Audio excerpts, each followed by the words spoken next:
Well, hello there, and welcome to the second annual Story Valley Convention and our panel on writing emotions and internals. My name is Jesse Pullman. I'm a science fiction fantasy author from Long Island, New York, with a background in social studies and ELA education, and I'm proud to be your moderator for this event. If you see me looking down and away from the camera, it's probably me scribbling notes to refer back to and possibly incorporate into later questions. One note before I welcome our panelists to introduce themselves is that we're doing this panel live, so if you're in Discord chat, feel free to leave your questions there. After our event concludes, I'm reading this wrong, our panelists will write their answers to them. We had somebody who had to cancel today, so I'll be saying a little bit on the questions as well. I hope no one minds. With that said, I'd like to invite our panelists to introduce themselves in whatever order they'd like. I guess, did we just lose somebody? No, there you go. Jody, you're there. I'm still here. I'm Jody Herlick. I am a freelance editor and author. I have an MFA in creative writing and have taught creative writing at a university. And I typically write middle grade and young adult speculative with some sort of level of fantastical elements. Sweet. And then, do you want me to use your real name or do you want me to use your screen name? Who are we talking to? You. Oh, we can go with my real name. My name's Daniel Morrison. Hi, Daniel. Hello. So I write mostly horror fiction. I occasionally just dip into more regular fantasy and science fiction, but it generally ends up being horror at some point. I am a writer on the side for my job, which is I just work at a post office, and I have five published short stories in various anthologies. Cool. Mm-hmm. And again, I'm Jesse. You can find my website at jpullmanwriting.com. So now that we've told us a little bit about ourselves, let's get into an old standby, show versus tell. Both are important tools and have their own places, but how do you balance showing what a character's internal and emotional states are versus telling the reader?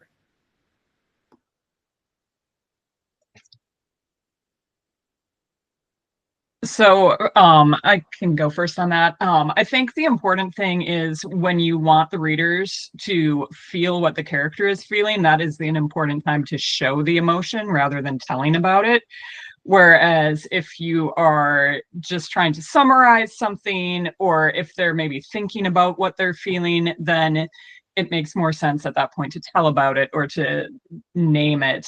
And one thing that I've noticed authors, especially newer authors, tend to do is to show and to tell. So they'll convey the emotion through physical reactions or something, and then also they'll say, I was so angry or something like that. And that's easy to edit out. You just take out the point where you tell about it. But making sure that you don't do both is super important.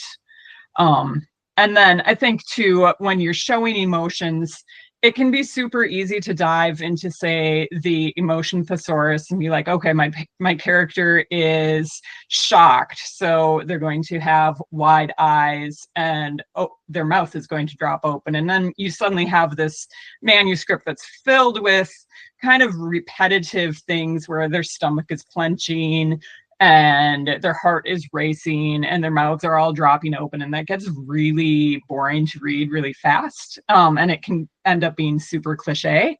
So making sure that you're using a variety of ways to show emotion is super important. So using things like description, how can you make the scene or kind of reflect what their emotions are feeling? So a rainy day might feel relaxing or it might feel sad, depending on what my mood is. So the word choices I use to describe that through the character's point of view can really enhance their emotional state, and how they interact with their environment. Are they, like earlier today, I was rage cleaning, so then I start throwing things a little more with more force than I need to. Whereas if I'm happy to be cleaning, then I'm putting things away nicely. So just that interaction with the environment is super important too. Yeah. So I think for me, showing and telling are pretty intermingled because in a way, since we are using words, we are always telling, and by telling, you can show and kind of imply things, right? So, for instance, the way a character thinks about their feelings might imply different feelings than they're fully aware of, or it might imply, that they feel differently than even the way they're acting. So they might physically do something that implies one thing, but then when you go into their head, we might actually get a more nuanced understanding of what they are feeling versus what they're doing. Right. So I kind of do have a follow-up. Jody said don't do both at the same time. Don't show and tell. And I'm curious why you would think that. And Daniel, if you have your thoughts on that as well, I would take that. And yes, Michelle, we will get into first, third, multiple person point of view. So, I mean, Daniel is right. There's always going to be a blend of showing and telling together. What I specifically see authors doing is naming an emotion after they've already conveyed it. So there are certainly like internal things that you would be telling, but I was referring specifically to emotions, like. Yeah, for sure. Like if you have someone punch a wall and then you say in their head, he's angry, right? That's not really conveying anything more nuanced or any extra information. It's like the same information twice. You don't want to repeat yourself. Yeah. Yeah. And I think we'll talk about this more later, I'm sure, but naming emotions in general can be difficult because it's usually more nuanced. So sometimes somebody will write something like, I was so angry, but they're not really angry. So it diminishes the power of what's already been shown. For sure, yeah. Like you can name emotions, it can work sometimes, but if that's like all you're doing, if you're just saying, oh, this character feels this way and this one feels this way, and you're kind of just telling me and not letting me do any of the work as the reader, it feels like you're just holding my hand and just telling me what to feel, telling me what to think. And it can get very, I don't know, it's kind of boring. Yeah, and it doesn't make you feel, it doesn't make the reader feel it's like something. Don't tell me it's raining, make me wet kind of a thing, right? Exactly. Get me into their head, help me feel what they're feeling through the way they describe the world, the details they're picking out, the things they're doing, get me in there with them. Yeah, exactly. Just write a note. Yeah, cool.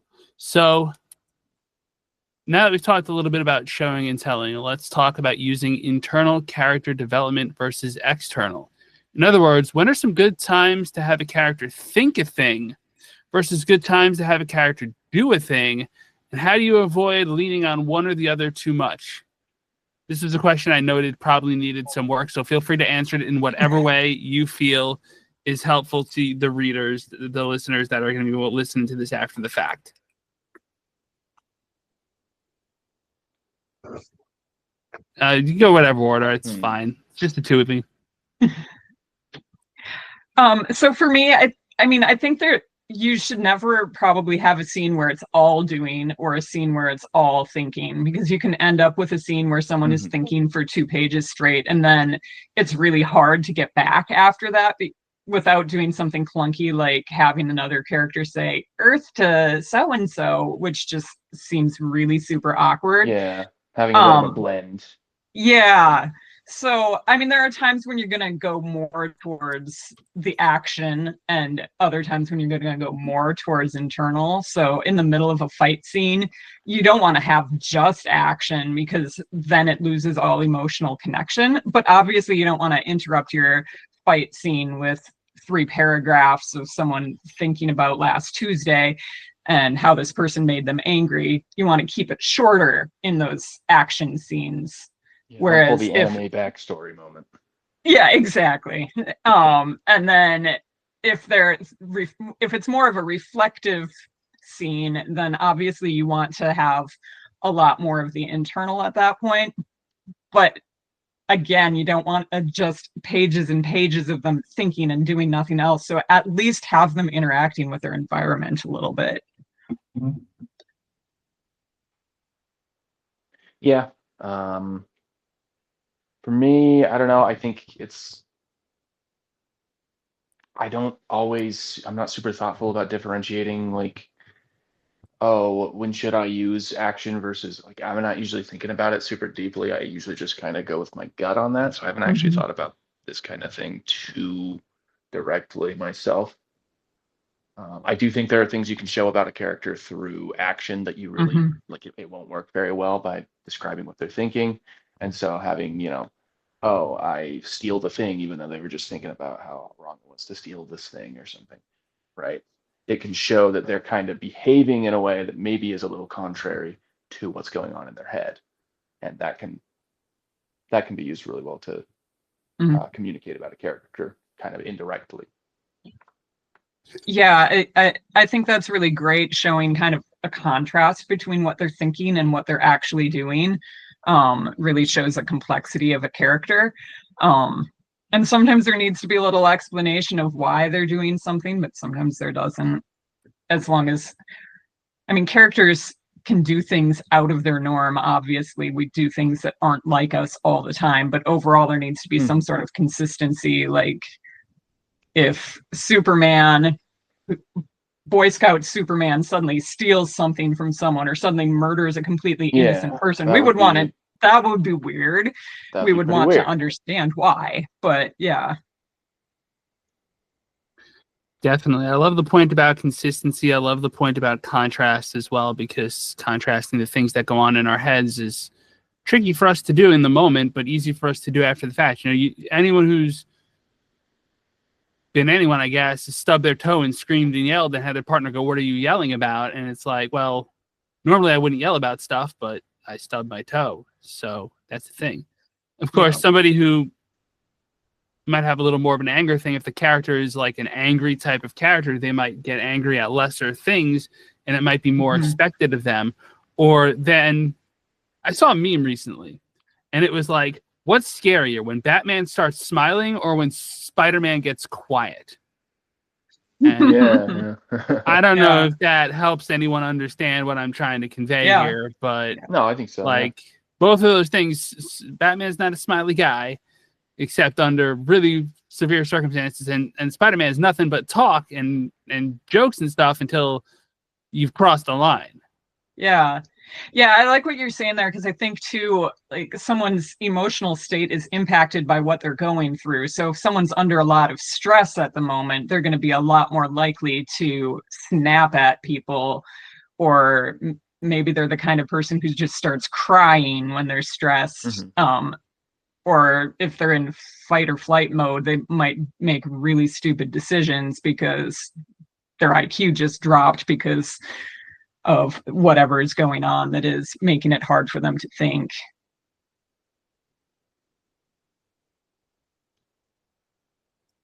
Any other thoughts on that, or shall we move on? I think I'm good. Yeah. Yeah. All right, so we're getting through this at a good pace, which is fine. We're a little faster than planned, but that's what happens when things don't go according to plan. So we'll probably be happy to take some questions live when we're done with this. So if you have any questions and you're there hanging out in chat, feel free to drop them. Number 4, how can you use layered emotions and or nuanced emotions to convey character traits to your readers? What are some tricks you've found helpful?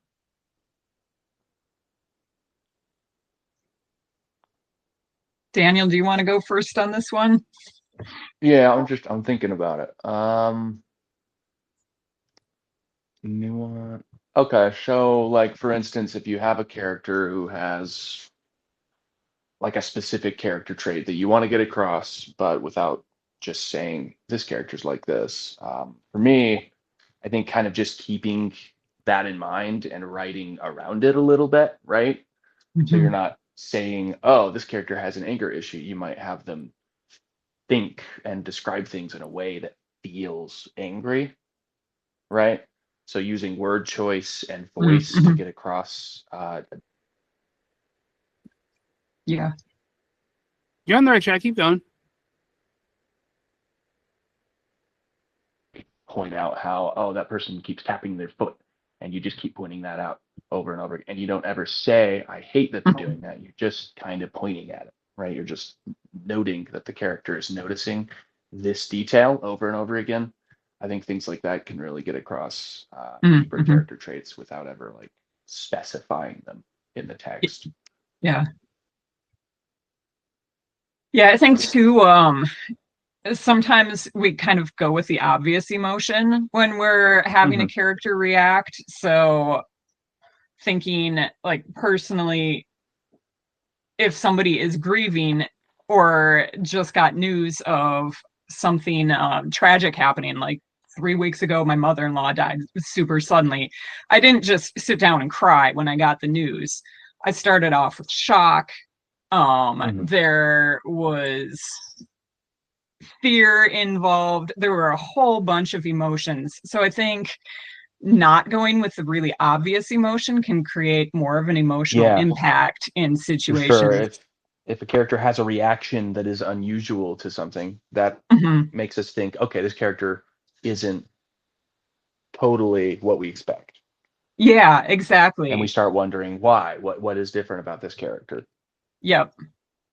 Yeah, and sometimes, I mean, it might even be something that's expected or something that would really resonate with people, but it's not necessarily like the first thing that you think of. And our emotions can jump around too. Like we can feel more than one thing at a time, and if it's tricky to do because it can be like emotional whiplash if they're angry and then sad and then angry again. But if you can get it in there where you're conveying that in a natural progression, it just makes it so much richer. Yeah, helping us to understand why we're moving from one emotion to the next is, I think, really good there. Yeah. Because if you're just, one paragraph I'm sad, the next I'm just angry, and we don't really have a bridge at all, that can be pretty jarring. Yeah, for sure. Yeah, and I think that's too, the nuance is why it can be really difficult to just name an emotion. Because if I say I'm disappointed, but am I more than disappointed? Maybe I'm disappointed and I'm sad and I'm like angry all at the same time. Just so showing that through what I'm doing and how my thoughts and how I'm reacting, instead of just trying to say, oh, I'm really disappointed that this happened. Having that more complex is super helpful and makes it more interesting to read. Yeah, exactly. Like if you are trying to explore like grief and it's like, oh, my stepmother died, and secretly maybe the character isn't even aware of it. They actually hated their stepmother, and you might describe the way they're feeling in such a way that it kind of implies that. Yeah. But they're trying, like in their head, they're like, oh no, this is bad, because they know they should feel this way. Something like that. Exactly. Yeah. Because we would expect someone's going to feel sad, but maybe they don't. I mean, maybe it was a situation where they were caring for an elderly parent and they're sad about it, but it's honestly more of a relief. Yeah, one of the things we were talking about with world building near the end of that was the iceberg theory, and like how at the top you see the top of the iceberg poking through, and that's the obvious stuff, and then you get further down, you see murkier and more interesting sub feelings, sub thoughts, and how, like, I can attest to what depth. Yeah, like what Jody just said. I mean, like when my father was on his way out, like I felt terrible about it, but when he finally passed, it was like, all right, now we're entering a new phase in our life, and I'm devastated, but also I'm kind of at a bit of a rock bottom right now. I can kind of only go up unless I really mess things up. So, let's move up.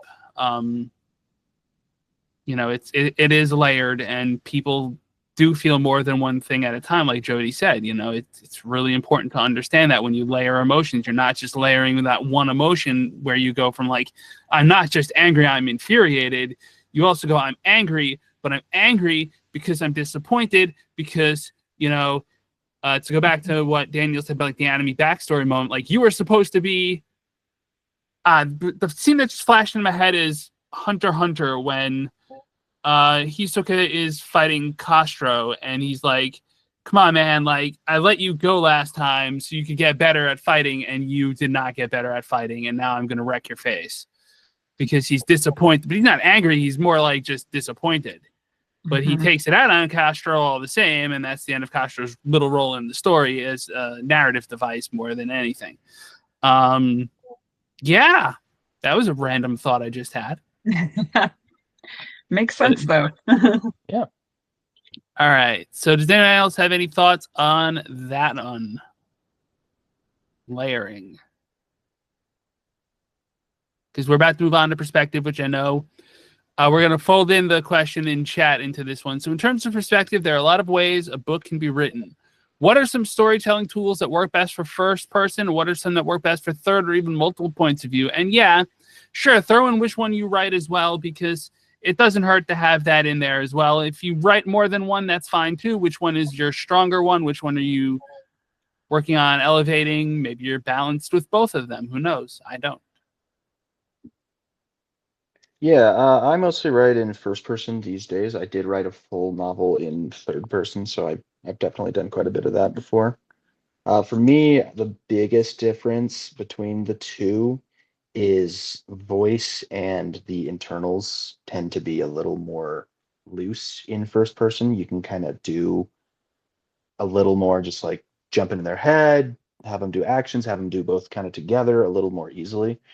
With third person, I find, at least for me, you have to be a little more particular about when you go into the character's head and then come out of it, because otherwise it gets a little more confusing, at least for me. Yeah, I agree with that. I primarily write in first person, but when I've recently finished a middle grade that's in third person, and I did find it was a little harder to remember to show emotion and get in the character's head when I'm writing in third person. And I've noticed that when I'm editing clients' work too, that it tends to be less immediate. And I don't think it has to be that way, because you can write in close third person, which is very much inside someone's head, and you can work their thoughts into the narrative just as smoothly as you can in first person. Yeah, I think you it definitely just can. it doesn't come as naturally for most of us to do it that way. But I think whether you're doing first person or close third person, just it does come down to, like you said, voice and what word choice am I using to describe. So in first person, it naturally comes out, oh, I don't like this person, so I'm going to use negative language when I'm describing them. We can do the same thing in first, third person. What is my point of view character thinking at this moment? So if I'm going to describe this dog that is coming at me, or is coming at my character, I can still describe that dog with either like happy thoughts of its tongue is hanging out and it looks like it wants to give me a big kiss, right? Or oh my gosh, this dog is going to murder me, you know. It has such big teeth. Exactly. It's snarling. So you can still get someone's opinion when writing in third person. It's just sometimes takes a little bit more intentionality. Yeah. So I guess I'm the odd one out in that I'm more or less exclusively write third. And I'm one of those people who is guilty in the past tense more than the present tense of good old head hopping, where you go from one character's head to the others. And that's one of those things that I've tried in recent years to really work myself out of. And I found that when I'm giving my internal thoughts, I don't just want to give a blob of, okay, Bob thought that blah, blah, blah, blah, blah, blah. I got no. You want to break it up. Bob gave the thought like, oh, hey, I'm worried about this thing, fidgets hands nervously because I'm afraid that the king is going to be mad at me for thinking I stole his royal scepter when I didn't.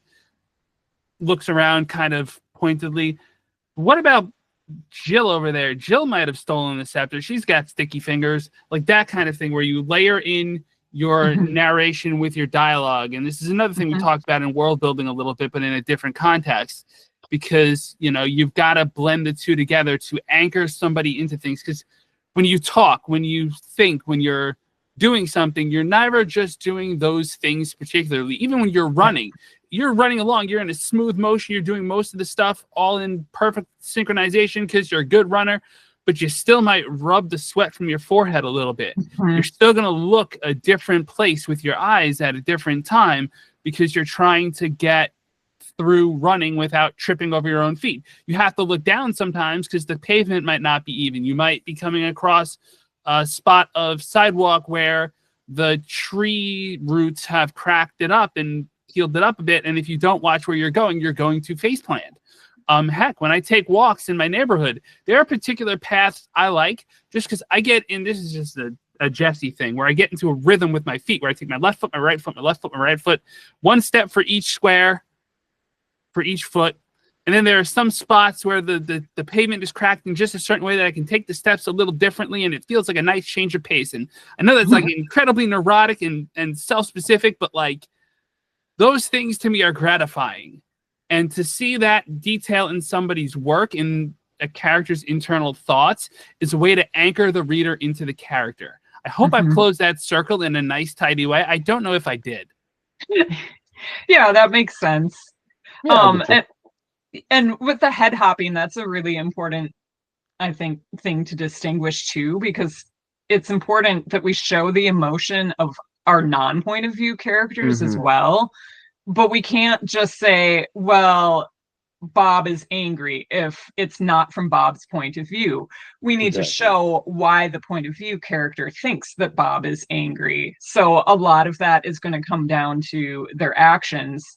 And again, we want to make sure that we're not relying on the cliche ones of Bob's mouth dropped open. Okay, yay. Yeah, Bob you is don't want to be surprised. too like, oh, it's just, he raised his eyebrow and everyone's just raising their eyebrows. Yes. Frowning and glowering. And everyone's has the same exact emotional reactions. Exactly. I totally do that in my drafting. I'm like, oh my gosh, how many times can people raise their eyebrows and smile? But having like emotional tells for other people, like maybe you have a character who, when they're really nervous, they spin their hair around their finger or something. And again, you don't want to overdo it, but it can be a nice way to kind of bring in how someone's feeling, especially if it's a character that the main character or the point of view character is super familiar with. Yeah. I would like to talk a little more about this multiple point of view, because I did actually, We got time. my first book was 2 points of view. And one of the interesting things in writing that way was I had to make sure that the way that the characters thought of themselves was different than the way the other characters. So I had 2 points of view, right? And they're sisters, and one of them's older, and so she sees the other one as like the little sister, she's kind of innocent. And when you're in the point of view of the little sister, though, she's not quite as innocent as the older sister sees her, right? And so she's thinking of course things in a different way. She's like, I'm growing up, I'm gonna go do my own thing, and she has all these other emotions that the other point of view doesn't totally notice because she sees her in a very specific way. And I think with multiple point of view, it's very important to make sure you're doing that kind of thing and making sure that we're not slipping in like, oh, because this character sees them feeling this way, that's just exactly the way they feel, right? It's like, no, they might have a more nuanced feeling going on, or a completely different feeling when we're actually in their head. And we should actually have distinctive voices going on there, Definitely. Yeah, that's a great point. So Michelle in chat points out something interesting, which I like, is unreliable narrators. And that's a whole other thing to do, because like you might have a character trying to deceive another character, like Bob might look angry when really he's quite happy with the situation.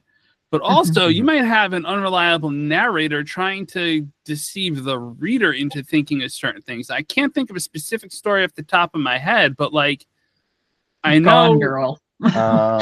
sure. Name of the Wind. There's, what's it called? It's that one about magicians. Can't remember, but one has the heist that movie? one's no, it was a novel first, and then there's a movie, but it's not Now You See Me. No, it's basically, it's told through when you have just like clippings of writings or something. It's like I think it's diary entries. Okay. And I don't know if I want to spoil the twist or not. It is pretty famous, so a lot of people probably already know it, but basically it's two different points of view writing in the same journal. And you don't know that going in, but you can differentiate the way the voices kind of are, Mhm. and you can kind of figure it out. But yeah. Michelle adds Catcher in the Rye and As I Lay Dying. I'm thinking like there's Fight Club where the narrator can't be reliable because the narrator can't rely on themselves, but that's another story that, again, spoilers for like a 20-year-old movie that like was seminal in social movements, but you know, can't be reliable versus choosing not to be reliable. That's going to require different layering techniques. Mm-hmm. Yeah, I mean, if it's a character like the voice is from someone telling the reader a story, they could definitely be like trying to shade themselves in a particular light. Like, oh yeah, I was really cool when I was younger. I did lots of dope stuff, like, and they might just not really be communicating the truth so much as how they want you to see their story.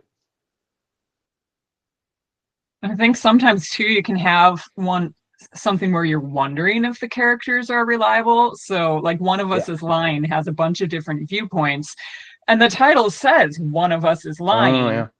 but none of them actually are because it was somebody else who did it. But the whole time you're like, well, somebody must not be telling the entire truth because they all seem innocent. So who actually murdered the kid? Who actually murdered the kid? Indeed. Mm-hmm. I won't give away the ending in case somebody hasn't read it, but no, that's being spoiler free is a good thing. All right, so we're still ahead on time, which is fine because we're short a person. But I do want to ask if we're going to go around and give maybe more than one big takeaway. One big takeaway, but like sub takeaways are welcome too, because we have time to go into detail on them. So you're going to give one key idea that if you're watching this either now or sometime in the future, and you take nothing else away from this whole conversation, this is the only part you listen to, because for some reason this is the part you listen to. What is one thing you'd like to take away? And whoever wants to go first can go first. I can go first on that. I think the really important thing about emotions is just remembering how complex they are and layering it and making sure that it's nuanced. And if you haven't read The Emotional Craft of Fiction by Donald Moss, I highly recommend that. He goes into that into a lot of detail about how to layer that emotion with examples of people who have done that. And I think what was the book again? I'm sorry. The Emotional Craft of Fiction by Donald Moss. Gotcha. It is a fantastic book. Is it just a craft book? Like Yeah, it's a craft book. Cool. Yep. And he just goes into a lot of detail on how to avoid cliches and to dig deep and make the emotion surprising to create a more resonant experience for authors. Cool. Daniel, you want to go? Okay, yeah. For me, I think one big takeaway is just, emotion comes through in everything. If you're writing from like a point of view, right? It's always going to be kind of influencing the words on the page, right? And if it's not, you might not be fully understanding, what point of view you're writing from. And if you should try to understand, here's who this character is, and here's how they feel, and kind of everything should be flowing through that a little bit. So it can be a very subtle thing. It can be a very overt thing at times too. And I think one thing, I don't know if this even came up, but for me, I think one thing that helps understanding just how to write emotions with depth and nuance is honestly just try to write your own emotions down, try to describe them, and try to actually just get at the heart of that kind of thing and write it down for yourself. And you can kind of extrapolate from your own feelings and put that into writing someone who's totally different from you or in a totally different situation than you've ever been in, yourself, you know?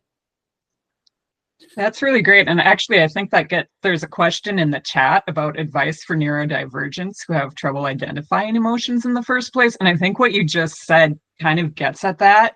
So one advice I would have is being aware of your own emotions. So Oh yeah. what does my body feel like when I am angry or frustrated? And just stop in the moment when you're angry or frustrated or sad or whatever is happening and think about, or reflecting on it later. What does my body feel like? What made me feel that way?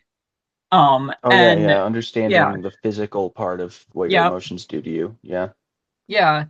And that's where I think the emotion thesaurus is a helpful tool. It can be over relied on. So you have people like clenching their fists and having their heart race constantly, but it can be helpful kind of pointing in the right direction of what people feel like when they have various emotions. So that can be super helpful. And also beta readers. So if you are not sure, having people who, especially someone who's good at pointing out emotion, having them kind of say, hey, this isn't quite coming across here. I'm not sure what they're feeling. And then maybe having conversation with them Yeah, yeah, about, I was absolutely. Getting trying to feedback. convey this. What do I do? Could be helpful too. Yeah. Having feedback on just like, hey, this emotional state is confusing can be Yeah. pretty useful, because then you can understand, oh, okay, the way I'm saying this isn't actually communicating what I want it to communicate. And then you can kind of reshape it from that. So I have two takeaways, and I have another question I thought of because it's one I probably should have thought of in the first place, and it just kind of clicked on me. So the first takeaway I have is that emotions are inconsistent, right? When you're caught up in a thing, and this is something like coming from my own neurodivergence that like I know for me at least is a thing that I feel, is that when I'm really wound up, when I'm overstimulated, when I'm like just at that point where like to quote something from a friend's work in progress, when I've got that electricity coming out of my body, there's a lot there. It's not just one thing. And like going into therapy this week, I was anxious, angry, depressed. I didn't know why.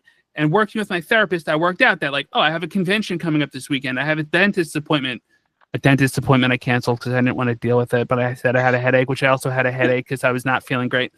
And then I have a trip I'm going on. I'm leaving here. I'm leaving Story Valley here at 7 p.m. tomorrow when Creating Fantasy Characters ends. And I'm going on a trip 250 miles upstate. Like, that's just the night that I'm going to have tomorrow night. It's going to be a night. It's going to be a very busy next couple of days. So all of that inconsistency was just in the back of my head screwing things up.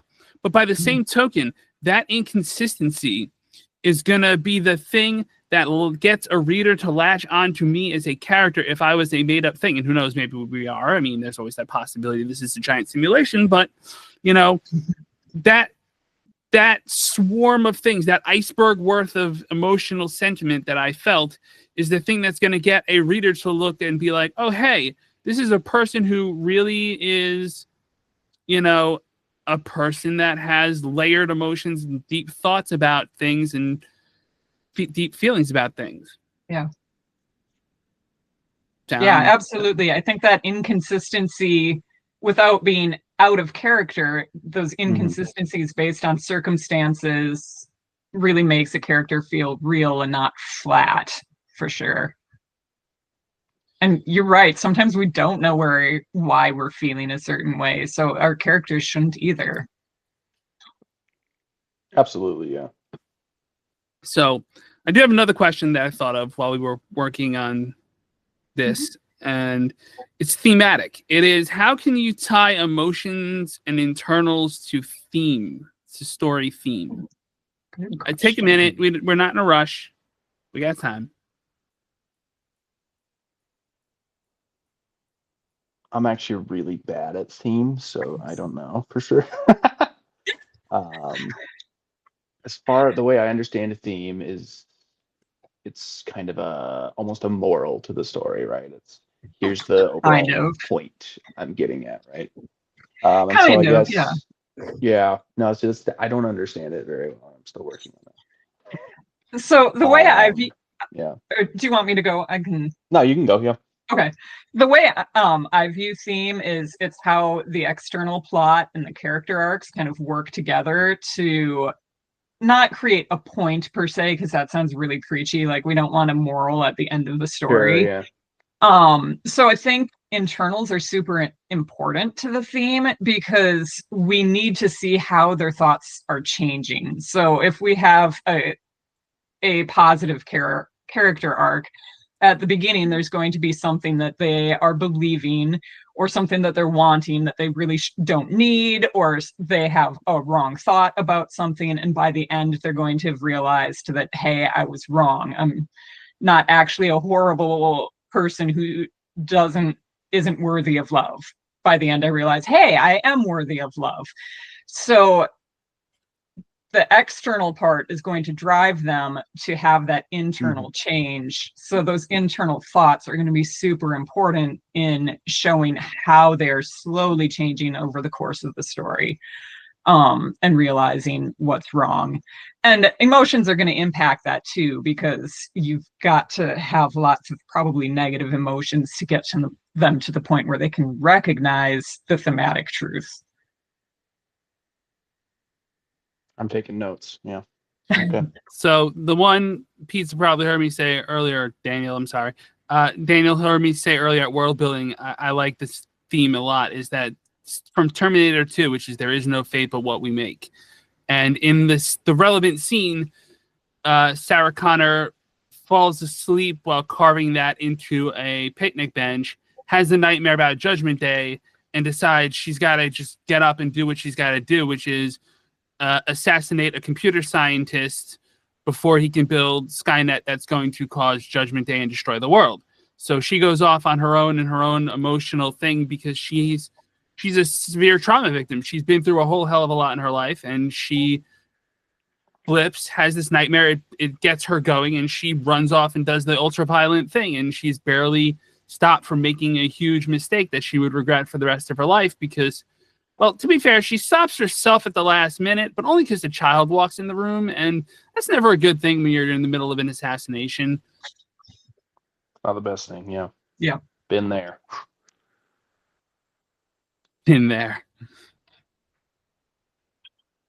Maybe in fiction. No, I'm an international assassin, yeah. That's my day Well, job. you've given your cover away now. I know. But, it's like they don't pay me enough, so.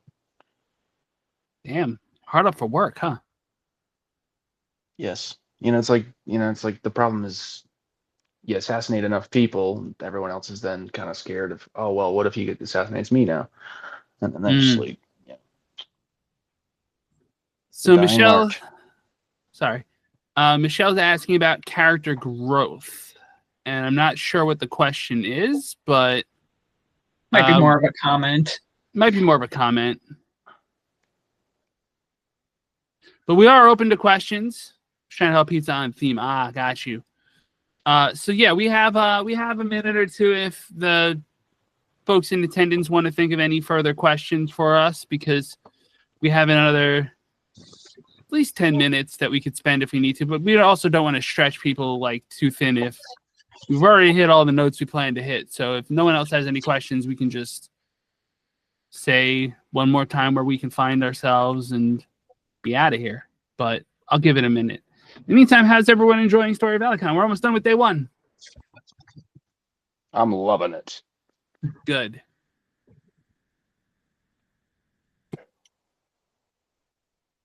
Something earlier that Jody said is like, you can't have the character always make the face, but like when Misty was telling her story during the keynote about her agent and how the agent was just rude, Blue messaged me and was like, you made the small O dot big O face. like okay, you can make the face, you just can't lean on the face. Right. Absolutely. I do think there are times when you do rely on kind of the cliche thing like the face or my stomach clenched, because in real life that does happen. Yeah. Oh yeah. Just we don't want to rely solely on that. No, we don't. All right. One thing that I do when I'm editing my work is go through and find all of my little emotional physical responses and then do a document search. Like, how many times did I mention the word stomach in in my book, so that I can go through and change it. I like that. That's a good idea. I know Yes, I've all kinds of faces. what is it my editor said? I can't remember the thing that I do, what it's called. I always forget. But it's when you have somebody like nod appreciatively. And doing that once in a while is fine, but doing that all the time becomes a bad habit. Yeah, yep. I can't remember the grammatical term for that because I might have been an English teacher, but I was a high school English teacher. We didn't do grammar. We just did literature. Right. Yeah, and I think it even things like characters looking at each other. I looked at him and he looked at me, and I looked at him and he looked at me, and like it can sneak in, and it's totally a throwaway action for the most part. There are times when it is emotionally resonant, but for the most part, it's I don't know. I always feel like there. the meeting eyes is emotionally resonant, but then I do it so many times, it's like, oh, maybe it's losing its impact a little bit. Yep. Yeah, absolutely. There are things that make sense, like all the faces, but when we do it too much, then it doesn't mean anything anymore. Lou says, have you seen the vids of people getting scared by others? They make all kinds of faces. Yes, people do. That's actually maybe Some a of them good way smile, to kind of that might be a good way to learn about people's reactions, though, is just watching the videos of people reacting to things, because then you can see what's different and the different ways people might react. The only thing I note is if people know they're on camera, they're going to make a little more theatrical of a face, or they're going to be a little more reserved than normal. So you kind of got to balance it out. That's the only thing I would know about that. Otherwise, it's a really good idea. Might need to be handed videos. Nah. It's 2025. You're always on video somewhere. Right. Yeah, true. Yes, that's a good point about if everybody in the village is smiling, it suddenly becomes creepy. Like, why are they all smiling? Something is wrong there. That's a good point. Yeah, Steve the blacksmith might not be the happiest guy in the world. He might not smile all the time. Right.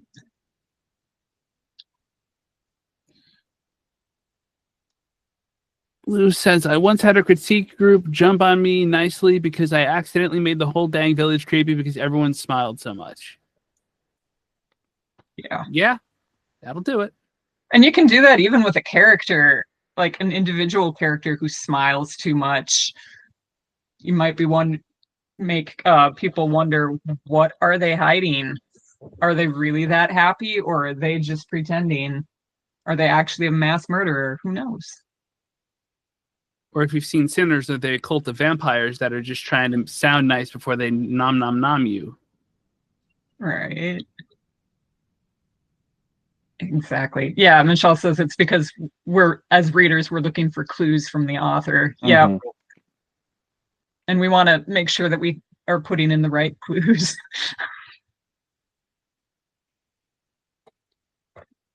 Well, my friends, I think we've done a fantastic job considering the circumstances and even not considering the circumstances. This is a fun conversation. One more time, where can people find you and your work? So people can find... You know what? Oh, you go. People can find me at my website, www.jodyherlick.com. I don't have a lot of my own work listed there, but I do have my editing services listed there. And then I am on X as Jody Herlick and on Facebook as Jody Herlick Editorial. Okay. I don't think I mentioned this earlier, but I have an author page on Amazon. That's about it for me. I've got a few short stories on there, and yeah. And I've been Jesse Pullman, and I continue to be Jesse Pullman despite my best efforts at times. You can find me at jpullmanwriting.com. That's my website. And my Blue Sky is also at jpullmanwriting.com. I have posted both of those in the networking section of the Story Valley Conference that's available this year on the Discord. So feel free to... Oh, we have a question in chat. I just noticed from Charlene Authentic Reviews. How do you write a scene where a character is feeling multiple emotions at once without confusing the reader? Okay, so that's a nuance. If we can answer that real quick, that would be great. If not, I understand. So my first recommendation is, I don't know if, Charlene, if you were here earlier, I mentioned The Emotional Craft of Fiction, a book by Donald Moss. He gets into that a lot. So I would definitely recommend reading that. But yeah, we talked about this a little bit, but not in great detail. And it is hard to make sure that it's not all over the place. So trying to think of a good answer to that.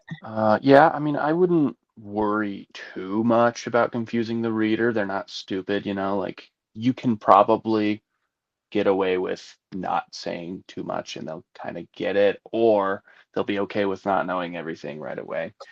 But I would worry a little more about if something's confusing, maybe in like second draft, you know, you're giving it to beta readers. If they think it's confusing in a bad way, then I would be a little more concerned about that. On a first draft, I probably just wouldn't worry about it too much. And I think too, like, just being aware of the emotions they're feeling and making sure that they're not super confusing. Like, you don't want to have someone punching someone in the face and then, I don't know, doing like an opposite emotion. I think getting inside their heads and having those internal thoughts to show how they're kind of thinking can really help, so that it's not, doesn't feel like they're just jumping from one emotion to the next. Yeah, so you're kind of blending the emotions together. You're not just hopscotching around to random. Yeah, I think the internal thoughts are super important for showing that. And I would just add, if you're concerned about your prose being confusing, the first thing I would say to do, especially if you're in your second draft and you still feel like it's confusing, or even if you're in your first and you just want to get it out of the way, read it out loud to yourself and think about how it sounds. If you have to, if you can't read and hear it at the same time, record yourself reading it out loud and play it back. Do it again. Yeah, do it a third time. Wait until, you know, if it's really confusing, then, you know, you might have to go back and do things again. And also, like, yeah, you can have a lot of emotions at once, but the reader can only read one at a time because we're reading in line. So unless you do something where you do, like, I'm trying to think of a way to explain it without just typing it in chat, and I might just type it in chat, but like anger, fury, rage, pissed off, grr. Like that. All these words tightly squished together in one line can convey a lot because it compresses how much space you're reading the text over. And that tells you how deep in the back of the mind and how much space it's occupying in the character's mind that those feelings have. I don't know if that makes sense or not, but I hope it does. Oh, yeah, I think so. That makes sense to me. So yeah, that's been our panel on internals. You know where to find us. We're just chilling out. And again, no worries for joining late. People just get life having stuff happening. It's been that kind of day for us. So thank you all for being here. We really appreciate you being at Story Valley. Oh yeah, if you have a question that comes up later, leave it in Discord chat and we'll try to get to it. I know, I want to say thank you guys for coming and being a part of this panel. This was really great and informative, and I enjoyed listening to you. So thank you so much for doing that. You're very welcome, Blue. All right, I'm going to hang up now. But yeah, Story Valley is having an evening hangout after this in Discord chat. So you're cordially invited to take a minute, get up, stretch your limbs, maybe grab a snack, and come hang out. Drink water, hydrate. Don't die. All right. Pieces, everybody. Bye. Bye bye.